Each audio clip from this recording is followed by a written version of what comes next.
Welcome to Ecom Cowboy. This is D2C's daily show. It is Tuesday, February 3rd, 2026, and we are coming to you live from an undisclosed location in the Austin, Texas area. It's beautiful outside and it's heating up in here because we got a jam-packed show for you today, brought to you by our partner Seguno, Postscript, and AMP. And I am pumped to be talking about the things that we have coming your way. Bing, perhaps the forgotten in hiding in plain sight arbitrage opportunity. We've got an article that's going viral by Ecom Amen that we're going to get into. Apparently, there's a lot of boomer money to be had on that platform. Don't be turned away by its unsexiness. Heinz is not doing a Super Bowl ad, but they did launch the keg chip, and perhaps it's even better than spending $8 million on an ad. Anyway, the New York Times is covering the rise of liquid salad.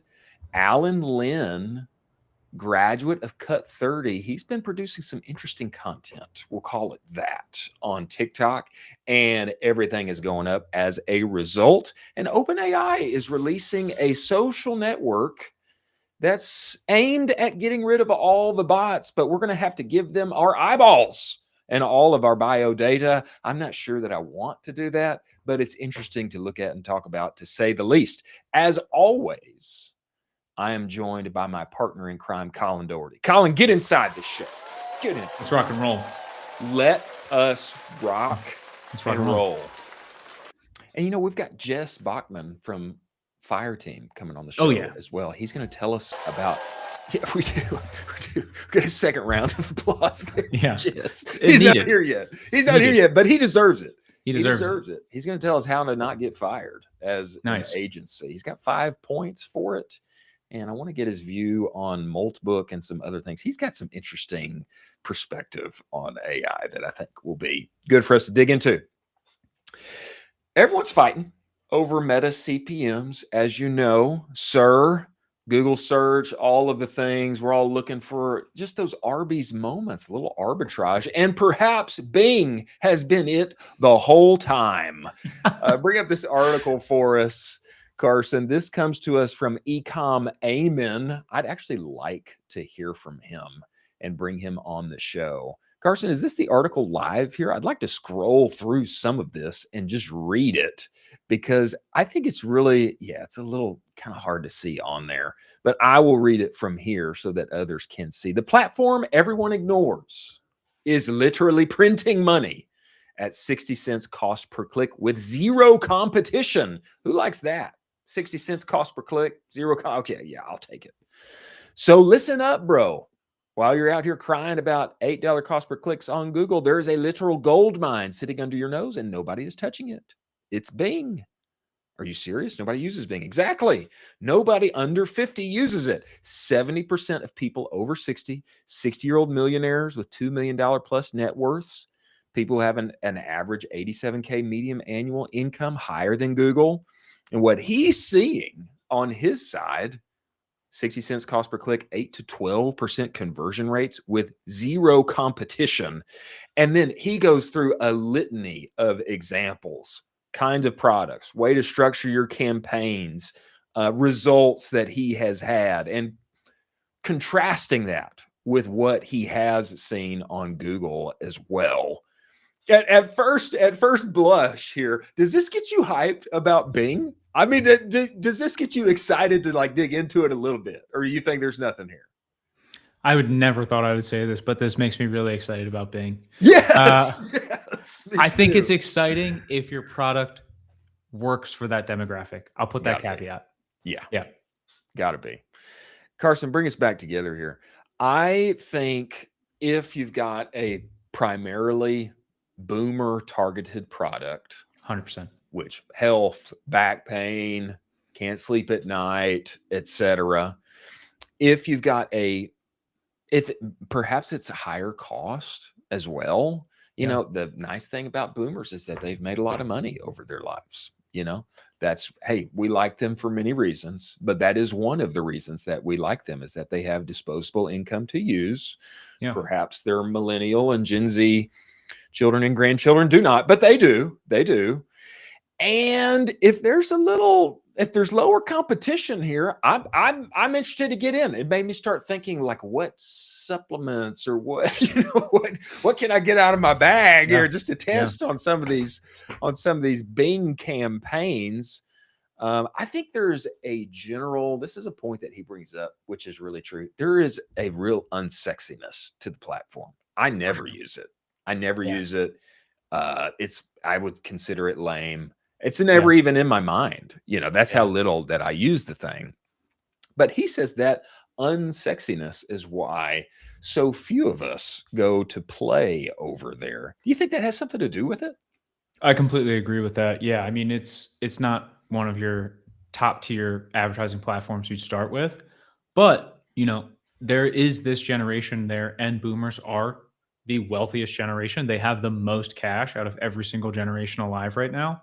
And so there's a lot of angles you could play around with. Maybe you're not marketing directly to them, but think about that framing where it could be like, this is a great gift for your son, or this is a great gift for your grandson, where you could play around a lot here and have some fun with it. I also heard that Bing is very good on credits as well. So, oh, really? Yeah. I maybe like our fellow beloved app platform App11. I don't think that much, but okay, not that much. Still a decent amount of cash to play around with. Well, maybe it's worth asking, tweeting into the void. Does anybody have any Bing credits that one can hook me up for? I wouldn't want to step into this in just here, I spun up a product just to try this thing. Let me spin up a campaign. I think that in my mind, when I consider this platform, this demographic, what's going to sell them, in my mind, it's, man, what's the landing page going to be? What kind of advertorial can I spin up here? 5 reasons why you can't sleep at night, or 3 reasons why your husband always snores. I mean, it's something in that form that I think make this more effective. One thing that is interesting about boomers that I think is unlike other generations like ourselves and younger is that they actually read. They actually read the ad.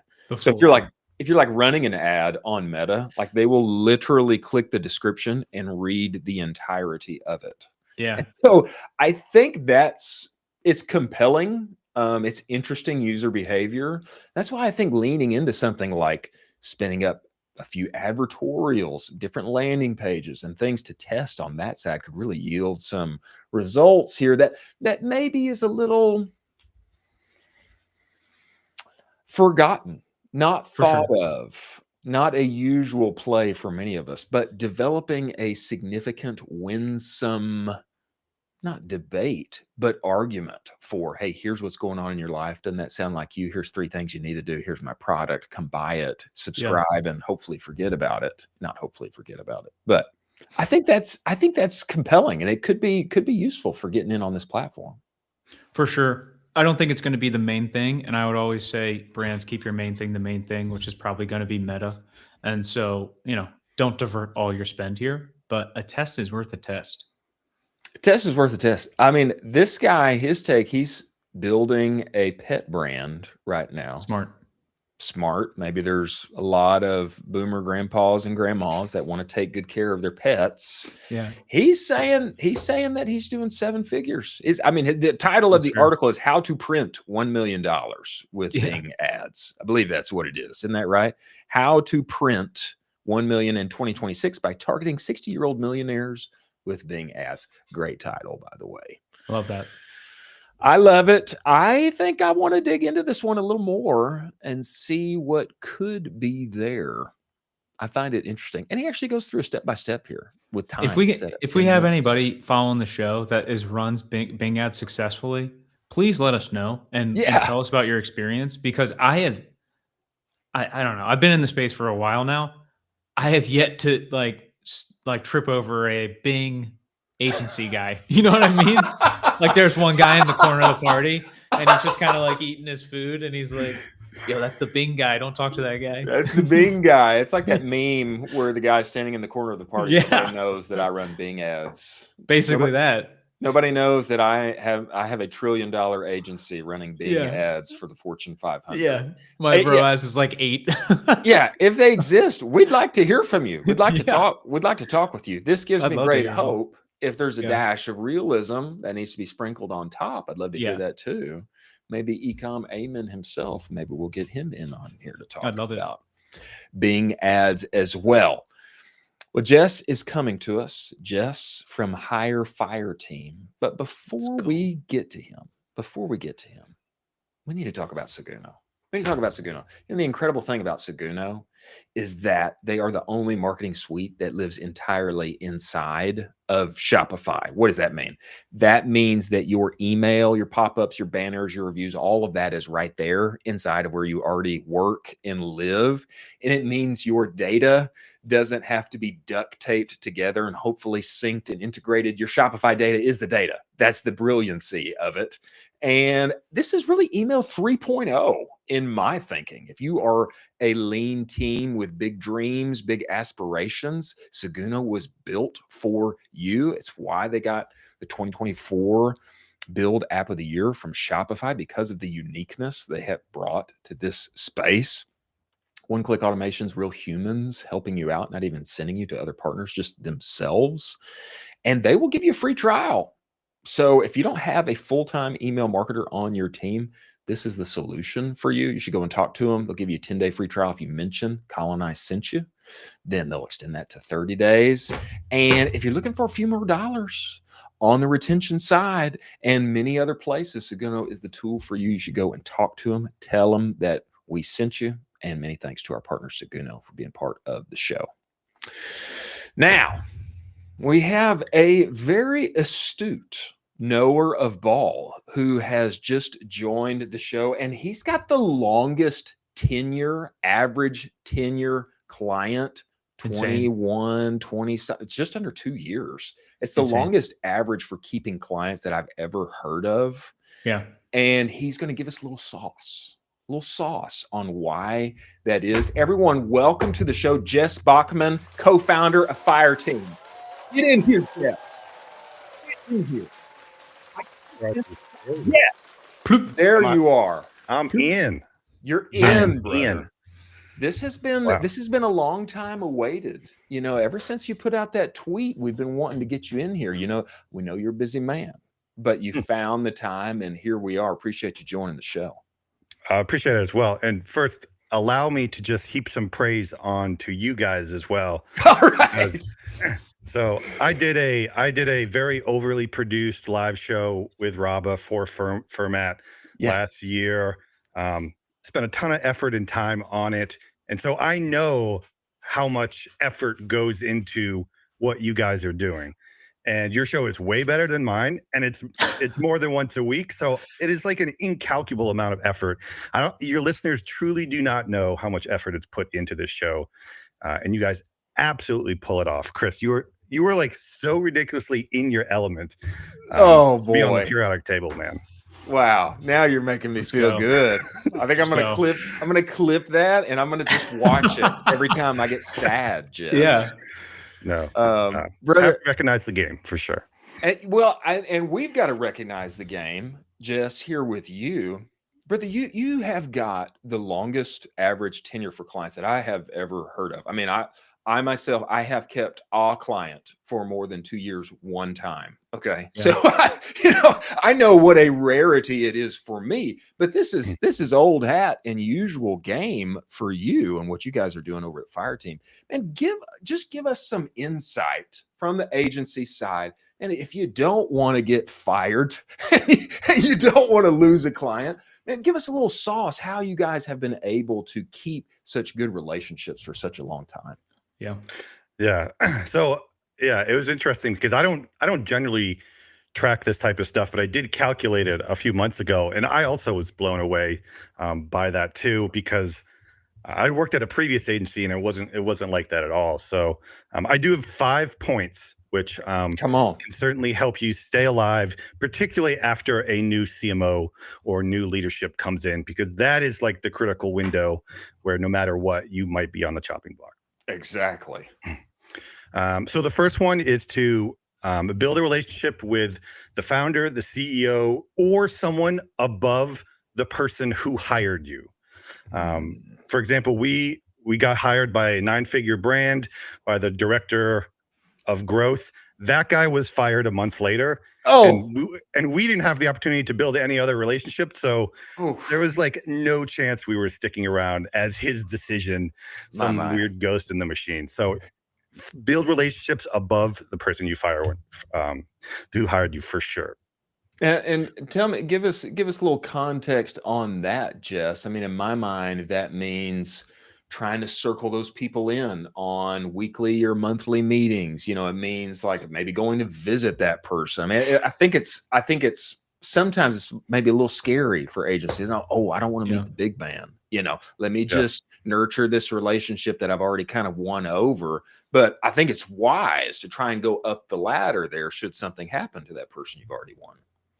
Yeah. So one way we do that, and this is my 5th point, is to like we do creative services. So instead of just like provide ads to someone, be a like creative consigliere to the person or the person above that. So we've helped like hire other people. We have media buying conversations, even though we don't do media buying. We like review landing pages, even if we don't do landing pages. But we just have this web of services that we don't charge for, but they're really just there to cement the relationship. And they're also good for us to get intel outside of our realm that could affect what we're doing as well. That's good. Yeah, it's like providing value where you're not paid for it, but you're finding other ways to provide value and kind of nurture that. That's really sharp. Jess, I had a follow-up question to that. We had Max on the show a little bit previously. He runs an email agency. He's a beast. His episode was absolutely wild just because he's a wild guy.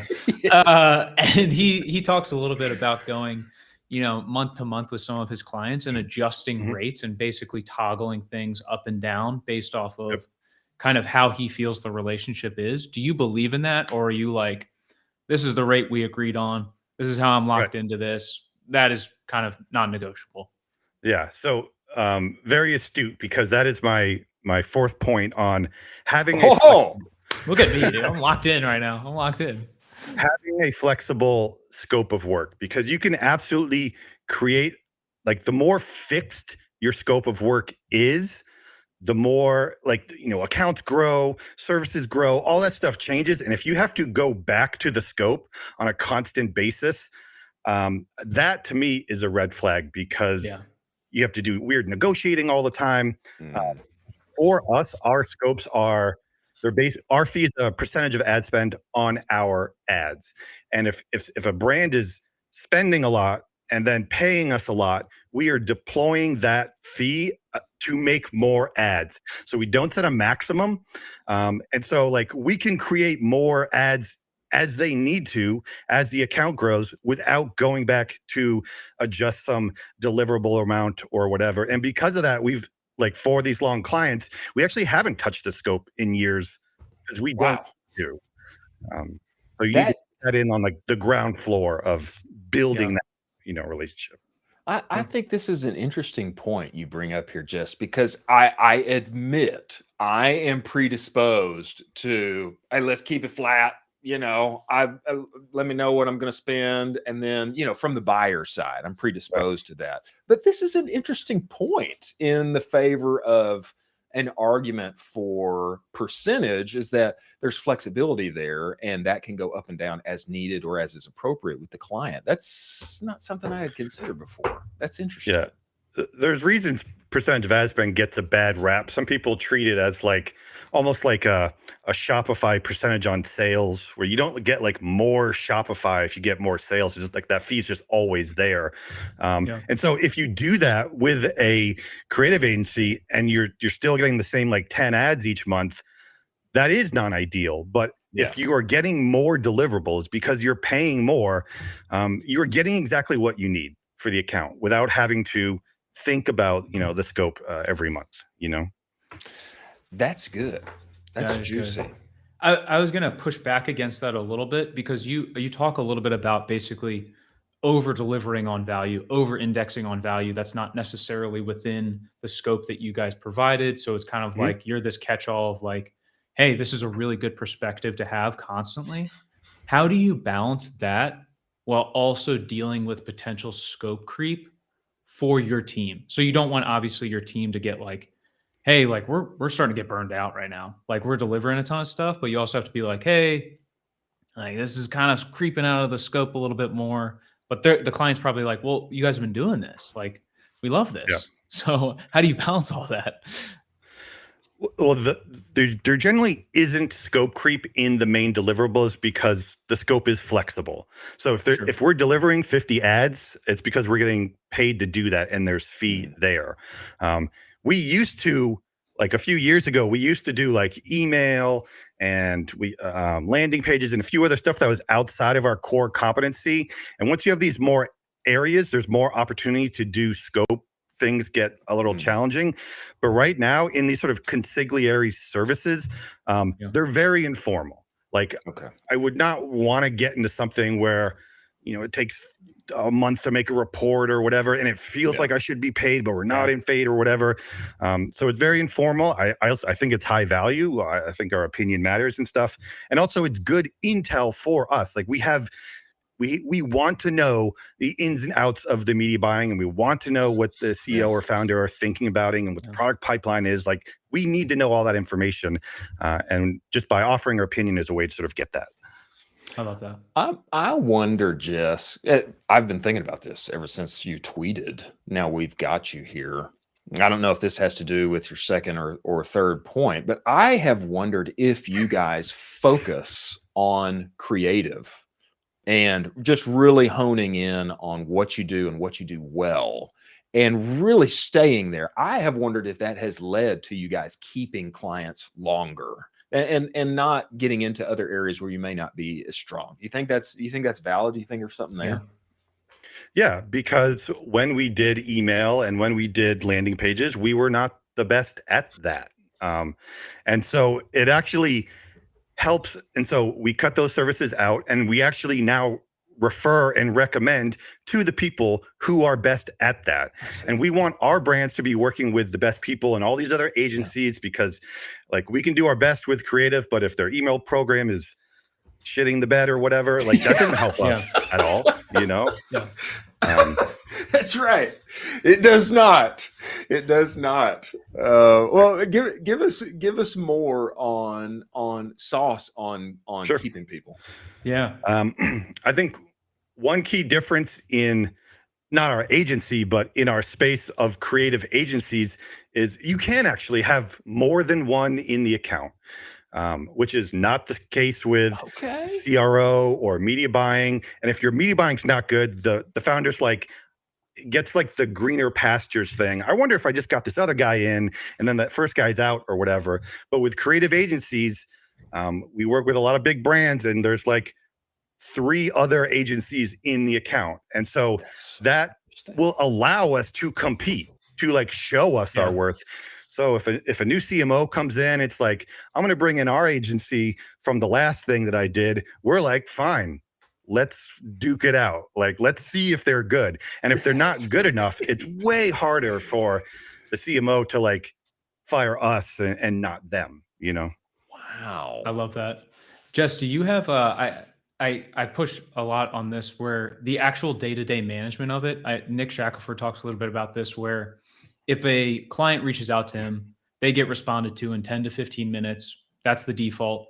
And then basically he's saying 10 to 15 minutes, we're responding by basically saying, we will give you a full answer within 24 hours. Like, is there kind of the SOPs that you have for client relations in the day-to-day management of things where you're like, we have to have a meeting with a client every week. We have to have these types of things in Slack. Like, are there any non-negotiables for your team? Oh man, Colin, did I send you my notes before this call? Dude, I'm locked in. I'm locked in. I'm telling you. He's in the zone. I'm in the zone. I'm in the pocket. So SOPs is an interesting word, and I generally don't like to use it because we have clients that never want to meet. And we have clients that want to meet once a week, where we are literally in their internal meetings, not even like our meetings. So I don't like to set a particular standard. It's kind of like whatever they need, we can provide. But in terms of like the communication, one of the big things I think might be different than us is that we have a dedicated account person in that role, and they are not a media buyer. They are not a creative. They're not trying to multitask client comms and media buying and all these other things. Their whole job is to anticipate the client's needs, make sure they're heard, translate what the client is saying into actionable things that our team can do, which is like incredibly complicated sometimes. And that role is like, you see that in traditional agencies a lot, where like the account person's going out to dinner with whatever and whining and dining them. But you kind of don't see that in performance marketing agencies, where the media buyer has to communicate with the whatever. And if something happens, it gets run up the chain or something. We don't really have that. We have one person who should know almost as much about your business as you do, and they are sort of the liaisons. We don't really have like a 20-minute rule necessarily. We do not respond after hours unless it's like a hyper emergency. We do have to set those rules in place, because that will be taken advantage of. But having that role where someone can focus on the relationship and not on their performance or other things is critical. I love that. That is so smart. And I say that because I have done that so much, where you're switching between execution of service to message just came in, to client is mad, I'm jumping on the phone, to internal meeting, to next meeting for external client. And it just, that switching, it just, I feel like it destroys your performance in every other area. Oh yeah. So I love that. I love that perspective and kind of team arrangement. To me, as you're talking here, Jess, two themes that I hear again and again are flexibility and focus. You got a focused person. You guys are doing a focused task, and you got flexibility in how that happens. You know, touching other aspects of the business in a conciliatory way, helping here and there. I mean, those are the themes that are coming out big to me. Yeah. D2C businesses, like if you don't have flexibility in how you operate with D2C businesses, I have no idea how you make it work, because they are changing, they're dropping new products all the time. They're changing their initiatives. Like everything is going crazy on their end. And if that craziness doesn't get distilled into like really actionable things that we can support with and help with, it's just impossible. It's impossible to do a good job in service that type of business if you can't, allow for chaos to reign supreme, because it's definitely coming from these brands in a lot of cases. Wow. That's good. That's good. Just if you will, let's go back and run through those 5 points so that I can get them, because I think everybody should get these. 4? Did we get 4? Did we get all 4 to 5? 5? You cleaned me out. I can run through them again, but you cleaned me out. Yeah, give us high level. Give us the 5 points again, so that we can capture them here. Build a relationship with a founder or someone above the person who hired you. Smart. Being a creative only agency that can compete with other agencies can help you stick around. I like that one. I like that one. That's a great one. Dedicated account talent whose only job is to manage the relationship and everything that comes along with that. And then flexibility in the scope, for sure. So you don't have to go back. You do not want clients thinking about changing the scope all the time. Like that opens up a window where things can go really poorly, And the last is to be a consigliere beyond just your, services provided in that scope. That's good. I like That's that. good.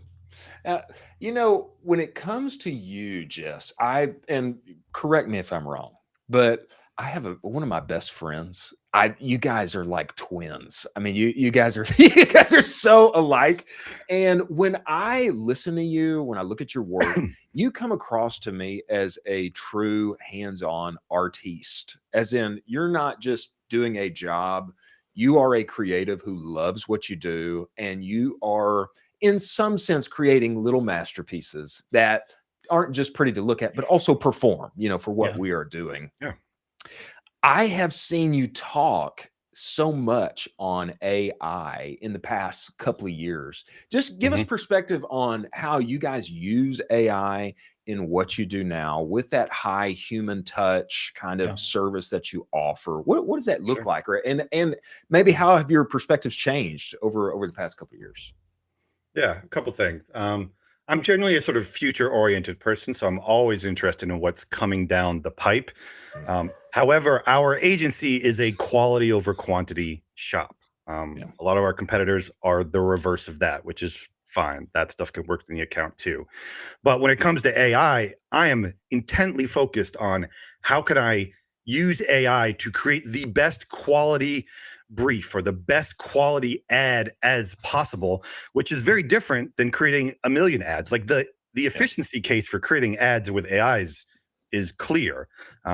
But Meta is an auction, and you don't win by deploying 1,000 ads and hoping. Sometimes you do, but also you also don't learn and you don't improve on what works by doing that. So there's a few different, and so I've been focusing on using AI to split it apart. Like I used to like create briefs in like ChatGPT and that stuff, and I've really moved to N8N, which you said was dead. No, it is not dead. On the last show. Very much still deployed, still used. And what I like about that is you can basically burst the AI open into all of its different parts and then change the parts. All that stuff is kind of like hard coded in Claude or whatever. And once you expose all that information and change the way it chunks information and changes how using different models, you can come up with a substantially better product than I think any human can write, and certainly any of the basic AI can write. So there's that lane. The second lane is on efficiency, and internal operations are really important for an agency. Like we absolutely need to work fast. We need to get information and we need to get projects out, and we need to do that very fast. So I'll give you one example in N8N where we have 2 brainstorming calls a week. They're about 90 minutes.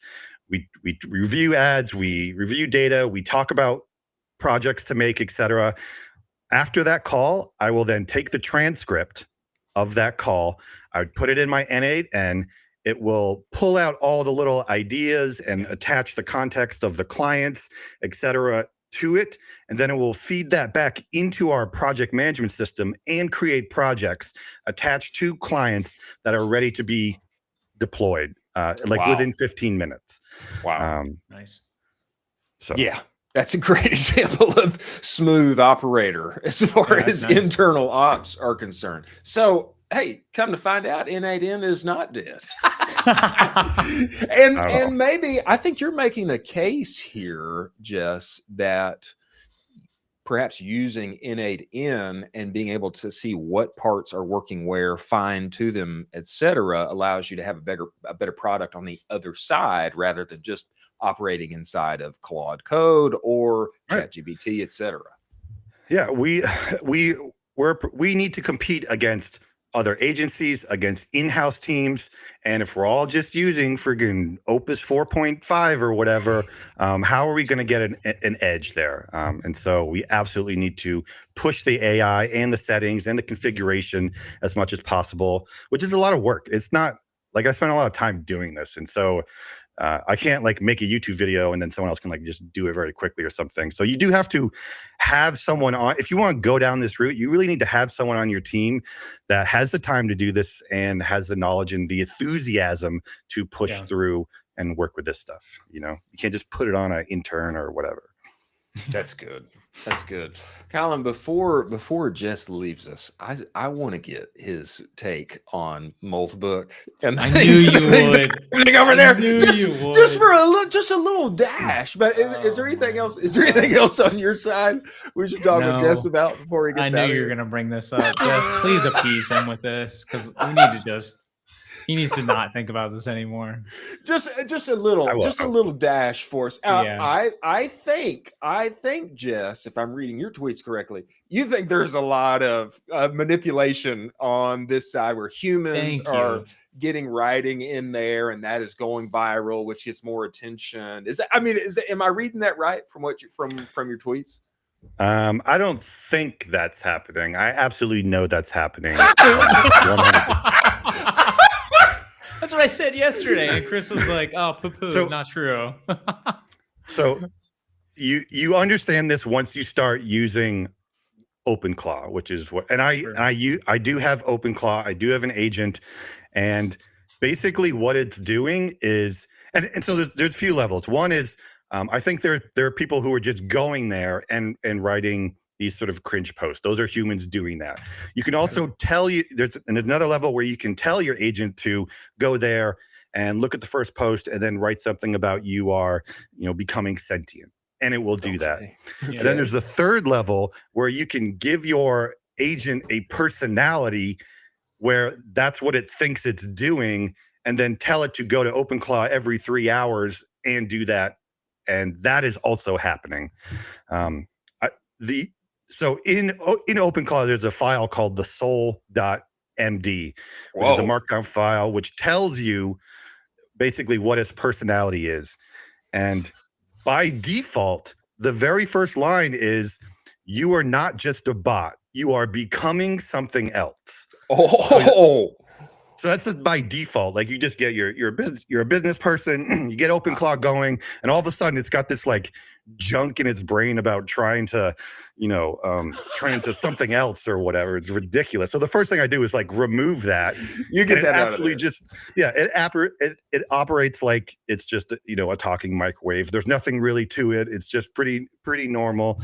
And so what you see is people were doing this, and people were screenshotting the selective cherry picking these things, and then that got a whole bunch of hype and attention. Okay. And I think you do have to understand, like, in AI, with AI influencers, they're not incentivized to tell you like the little stuff that works well. I mean, they're incentivized to make the craziest thumbnail possible on YouTube, and the craziest story, and same with the media who's trying to report on this as well. So I hate to be the bearer of bad news, but we are alone on Moltbook as humans. Sorry. We are alone. We are alone.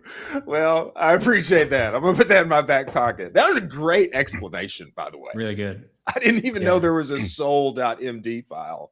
Well, Jess, man, we really appreciate you coming and enjoying the show.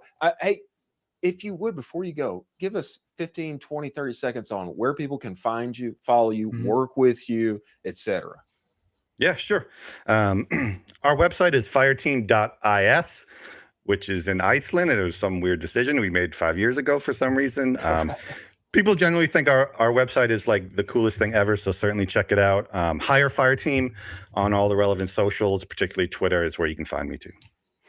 I very soon, I want to see you on a stage again, and I want to see a sequel to that Baobab tree talk that you gave many years ago. That was a good one. So whenever that is, I look forward to being there and hearing from you, and we appreciate you joining the show, my friend. Thank you. Appreciate it. I'll let you know. Thanks, Jess. Bye. Wow.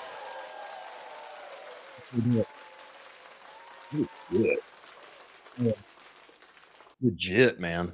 Yeah, managing clients, not only just sort of like providing the fee, like the service of what an agency does, managing clients is its own art form in and of itself.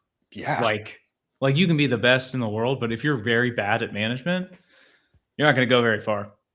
I mean, that was the first point that he brought up, I thought was so illustrative. You can't just be good at what you're doing. Maybe get hired, and then the person that you spend all this time creating good work for, they're gone. So, you have to manage the art of building relationships up. And you have to. How can I win that person over? Give them perspective here for free. Talk about their landing pages, all of that. I thought that was really good. That is really good. Yeah, that's great. It's also a nice way to add a little extra value add where they're like, oh, we weren't even asking him about that. That's amazing. And on my side, I don't mind that kind of conciliary. If there's not like prep that I have to do on my side, and we can 100%. Just get on a call and you can show me and I can say, oh yeah, I think this, I don't want to think about that. You could change this. This may not work because of XXX. That to me is great. I'll do that. I'll do that free all day long. Maybe not all day, but that to me, is winsome both on the agency side and the brand side, because you get more there, but you're not also putting more work on the agency. You're just getting more of their mind share. Plus, that person who hired you, that you're giving that extra to, you're making them look awesome, because it's like, hey, this guy's also doing all this stuff. And they're like, oh, what is he charging for that? He's like, oh, he's just doing it for us. He's just he's just giving this to us. And I'm like, oh, this is a great hire for you. Great job. Exactly. Out of the goodness of his heart. See, I told you this was the right guy. And this was the right, exactly. There you go. Yeah. There's always ways to, make the other person win. 100%.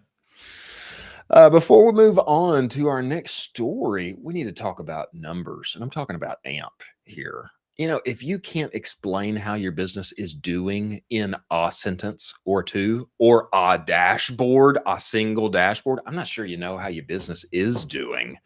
One of the things I love about our partner AMP, favorite tool of mine, Lifetimely, although they have many other tools as well, it allows you to simply visually communicate both to yourself and to your entire team. Hey, how are we trending toward forecast? What is our CAC? What is our LTV? What do we need to make up?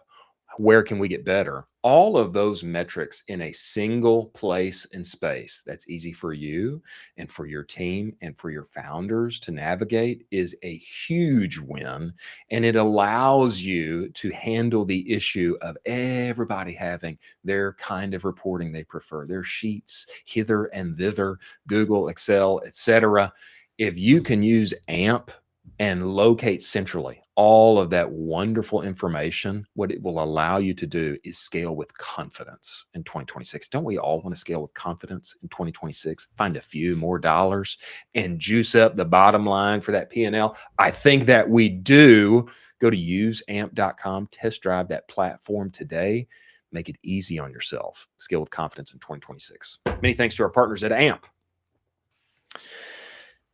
Colin, Heinz did not do a Super Bowl ad this year. They didn't want to spend the $8 million for all of that sweet eyeball CPM attention. But what they did do was drop an incredibly awesome product that I thought was super smart, introducing the keg chip. Okay.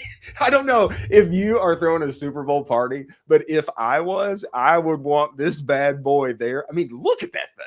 It is a thing of beauty. It's absurd, but it's practical. It's going to be something that everybody talks about at the party. And this thing is getting a lot of hubbub on social right now. Pour slow, will go fast. You have to enter your info, probably smart of them, in order to get one. And this thing looks like a home run. I love this. I think it's an easy way for them to get all of that attention without actually having to spend on the Super Bowl ad. What's your takeaway when you saw this? I'm going to separate. I hate ketchup so much. I'm going to separate my opinion from that. This is a huge home run win. This is amazing. This is so good. This is one of those things where it's a product that can go viral on your feeds. Yeah. People kind of pause and they're like, what the heck is that? And then it's really well branded. It's bright red. I mean, come on, you can't miss it. I think it's gorgeous. It's really gorgeous. It's nice. Yeah. I hate ketchup though, so this is gross for me. Now, I wish that you were a lover of the tomato. I wish that you were. I mean, it's a delicious fruit, actually. No way. But look at this video. I mean, this thing is beautiful. And I don't know. I don't think that they have to spend the dollars during the Super Bowl. They can run this on social, beef it up, and then they can run a commercial afterward that says, hey, who really won the Super Bowl? It was you. If you had one of these bad boys at your party, you know what I mean? I just think there's such an interesting ability and flexibility to have a play on this and get a lot of eyeballs without having to actually fork over the dollars. It's like built for sharing, not selling. I don't even know how many of these they'll actually sell and distribute, but this thing's built for sharing. And why don't we look at this? Let's look at this video here, Carson. Can you play this for us?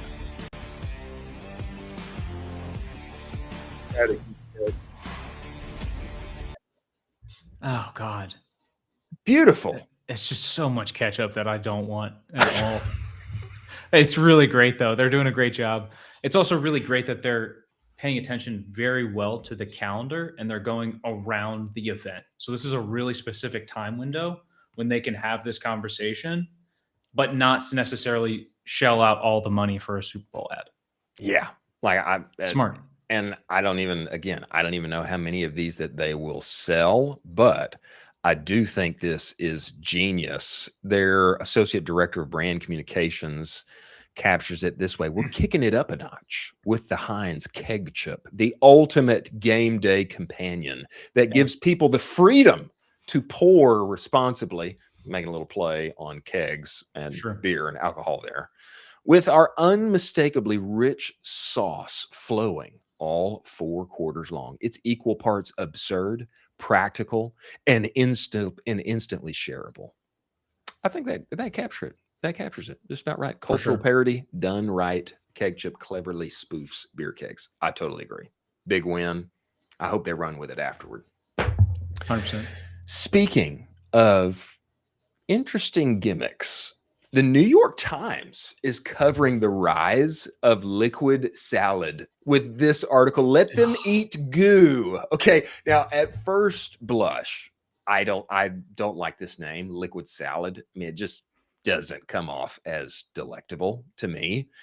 But you get into this article, and what it's diving into is this trend of taking your fruits and vegetables, putting them in a sack of sorts, and the going away from Soylent and other products that we have known and consumed in the past.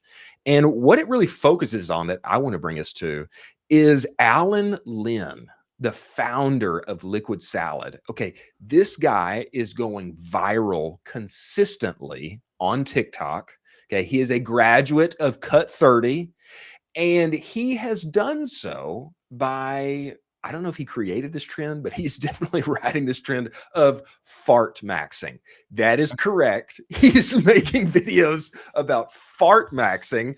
And move us forward here to some of these graphics and videos. This fart maxing experiment is the result of thousands of you commenting your spiciest farts. We've got a pot full of fire and fat, and now we're going to create the fieriest fart in the name of science. We're going to start with a liquid salad with 8 grams of prebiotic fiber to kickstart fermentation in the gut. Fresh pig blood, which is protein in its most fermentable. Okay, all right, you stop it here, Carson. Okay, obviously he's using items for this recipe for maximum fart that I would never want to consume, pig's blood, etc.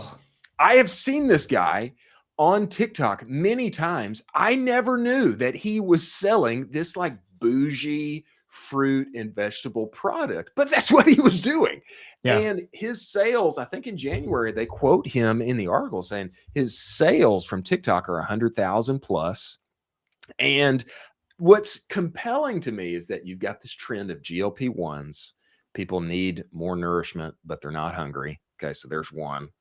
Number two, you look at the product. I think this thing is like built for working women in Brooklyn who are on the go and they want to eat something before their next big meeting, or for moms who are living in the suburbs and their kids won't eat the thing and they won't eat the thing. And so it's like, let me get that. Let me get my nutrition. It's got this very bougie feel about it, but he's driving sales with fart maxing videos. To me, this is like, it's so interesting. And that's what I love about it. What's your takeaway? No, I mean, the creative is exceptional.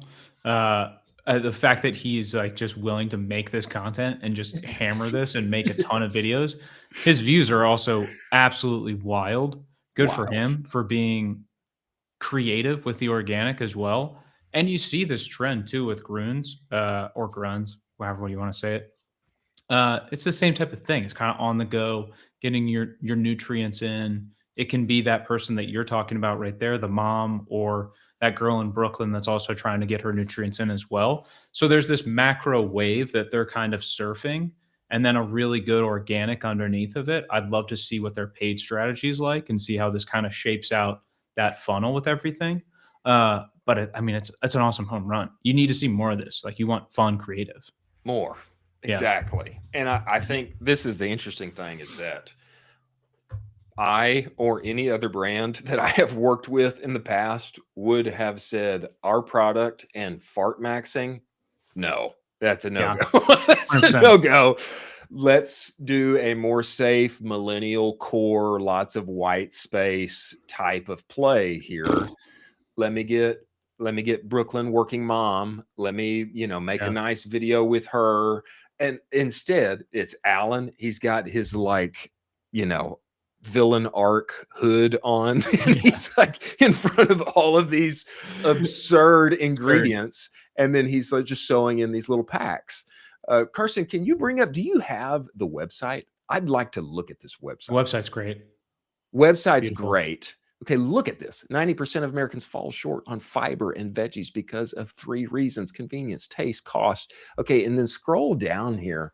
I love this chart. Liquid salad versus the rest. And then he's got like a traditional salad. He's got Soylent, and then he's got, you bought the $17 salad from Sweet Greens. How they are laying this out. So great. It's so smart. I love this. Yeah. It makes me want to try it. Yeah, this is, I think, a testament to, this is very smart and really well done landers. Like, this is not just some guy wheeling and dealing over there making funny videos. Yeah. When you go to this website, this is a really well put together, intricate website. And we've seen a ton of websites that convert very hard. I can promise you the conversion rate on this is absolutely crazy.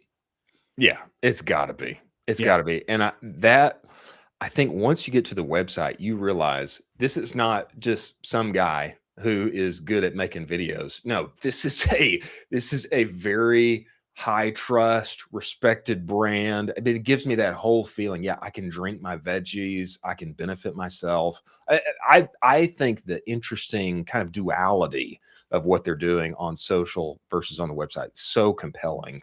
It's nice. In general, I think this is a big benefit from Soylent. Soylent kind of gives you that, like, I'm inside of the Matrix feel and I'm just drinking sludge, Real food is gone. And now I drink this thing and I drive shareholder value. Like, that's my only job, I drink the futuristic sludge and I sleep and I work and I look at my screen. For whatever reason, their branding, how they've captured this, I think is totally not that. And totally makes me feel like I got a bright future. I can still get those veggies in, even if I have no appetite, because I'm on GLP 1s, 2s, or 3s. There you go. I like that. It's smart. I like it. Okay, before we move forward to our last couple of stories, we need to talk about focus. We should talk about our partners here at Postscript. That's who I'm talking about, Carson. Postscript, they are the only partner in the SMS game whose sole goal is to make SMS your #1 revenue generator. The reason why they are willing to take that bet and that dare is because SMS is all they do. I know right now, probably you do SMS with some tool of some sort that has 6 or 7 other things attached to it that seems like it's a great value simply because it can do all those things for you. Your data is all in one place. Let me tell you, I made the move to Postscript and we went from making very little money on SMS to being a top 1% account on their entire platform within 1 year. That's what I'm talking about. I think on average, people see a 22% bump in revenue when they make the switch to Postscript. The reason they can get those results is because this is all they do. They obsess over it. And those are the kind of partners that you need. If you go to postscript.io, SMS-benchmarks, what you will get is, hey, my business today, my category, what are people doing on SMS, and where can I make the leap? How can I get there? Postscript is the partner to make that happen for you. They did it for me. They will do it for you too. Tell them Chris and Colin sent you, and they'll love you up and give you a big old hug. Maybe not physically, but virtually when you go over there. Many thanks to our partners at Postscript. Okay, rounding out our show here, Colin, I don't know really what to say about this next one other than I'm really hesitant. I'm really hesitant about it. I'm talking about OpenAI's social network, which at the outset sounds good. They want to solve the problem of bots. They want to get rid of that. and they're going to make their own social network, and they're really making a play against Elon here, which is not surprising. But the way that they want to do that is just by giving us your eyeballs. We need that juicy bio data in order to make sure that you are an actual human and not a robot who will devour and ruin this human-only social network. I think it sounds good on the surface, but I don't know that I want to sell my bio data to OpenAI, especially when I'm not getting anything in return other than access to Sam's social network. What's your take when you see this? Terrible angle, terrible rollout with this. This is not the way to roll this out. No, pass. Pass on this hard. And I think somebody could come back and say, well, brother, you've already done that with Apple. You're like looking at the face. And, Sure. you know, I get it. I get it. Okay. So maybe I'm a bit of a hypocrite, but real human only social concept, that sounds good. Proof of personhood. Okay. Yeah, great. I'm down with that. Other platforms are doing that, but World Orb, Face ID, the details and how they capture your eyeball and all those things. I mean, it just, I'm a no. I'm a nay. Yeah. You know, when I go to Whole Foods, I'm not scanning my palm. If you've seen that, you can scan your palm and pay with your palm. It's a little much for me. It's a little much for me. And the thing is, it's easier for X to just make it harder for the bots and do some more verification of people already on platform than it is to launch an entire new platform against them. Yeah, that's fair. It's a rough one. That's fair. And I also think maybe we all have a little bit of platform fatigue. I mean, we've all 100%. There's plenty of platforms. 100%. TikTok, there's Insta, there's YouTube, there's Facebook, there's Snap. I mean, MySpace. Exactly, MySpace. Tom's still doing his thing. I'm there. Connect with me. You know, there's so many. It's like, do I want another one? I get it. He needs to make money, you know. Sure. OpenAI needs to make money. So I get it. And maybe he can steal some market share from Elon while he does it. But Threads, I never got on Threads. No. I never did it. Why? I'm tired, man. It's too many. It's too many. Yeah. Too many for me to pick from. I'm not going to do it. So who actually wins if this works? I don't know. I guess the people that are on there, but I'm a little concerned that somebody's going to take my eyeball data. Yeah. I don't want that. I don't want that either. I don't want that. Or Sam's going to sell it to somebody, you know, that he's already invested with them. And, you know, that kind of gets into the whole 23andMe thing. I just 100%. I'm a pass. Pass. Unless they give me $10 CPMs, and then I'm back, you know. And $100,000 in ad credits. I'll take that. I'll take that. Maybe I will give you my eyeball data if you give me $100K in ad credits.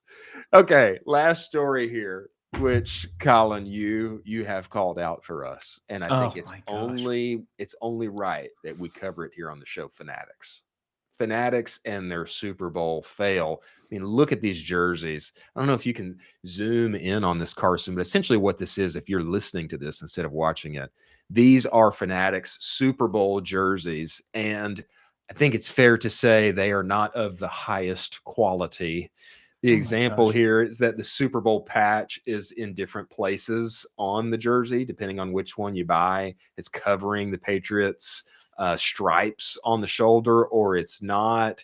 And there's been a lot of comments online about how this thing feels so cheap, except it's super expensive.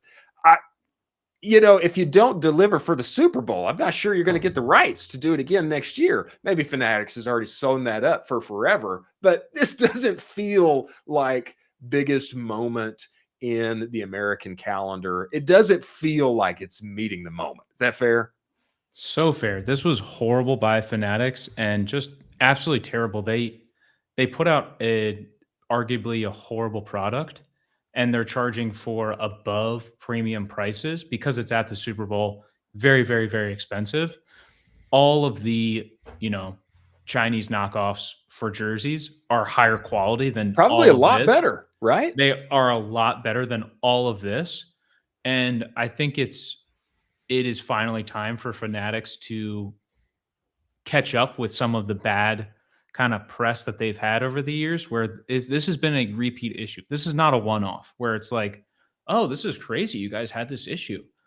This has happened multiple times, and they finally addressed it in Twitter, but I don't know. They were just like, oh yeah, I think something along the lines of the teams were bad 2 years ago or something like that, so we weren't able to make like some weird excuse. But it's like, this is your job. You are the company that's supposed to make the best quality jersey. Like, you can't be blaming this on teams at this point. No, it's weird. I think the rights should go to somebody else. I would love that. You know, this reminds me of the hubbub a couple of years ago heading into the World Baseball Classic, or maybe into the MLB season thereafter, where there was like a ton of kerfuffle about the quality of the actual players' jerseys and how that changed. You know, when you're at the top of the game, I mean, of course it's bad on the player side if their stuff is cheap and ineffective. But bad on the fan side if you're dropping mega thousands of dollars to support, perhaps go to the biggest game, the biggest sporting event of the year. And what are you going to wear? You're going to wear something that feels like it's a knockoff when actually it's the genuine article, and actually the knockoff would have been much better. And people may have offered you a few more dollars for your knockoff if you went there in person with it. That's a losing experience. That's not for sure. Fit. Not a fit for the Super Bowl. No. Well, when distribution is massive, mistakes scale with them. Sorry to say, but there's still time to change their ways. You know, there's going to be a Super Bowl next year. Maybe we'll see what happens. Well, many thanks to Jess from FireTeam for joining us. Many thanks to Seguno and Postscript and AMP, our proud sponsors of the show. We couldn't make this happen without them.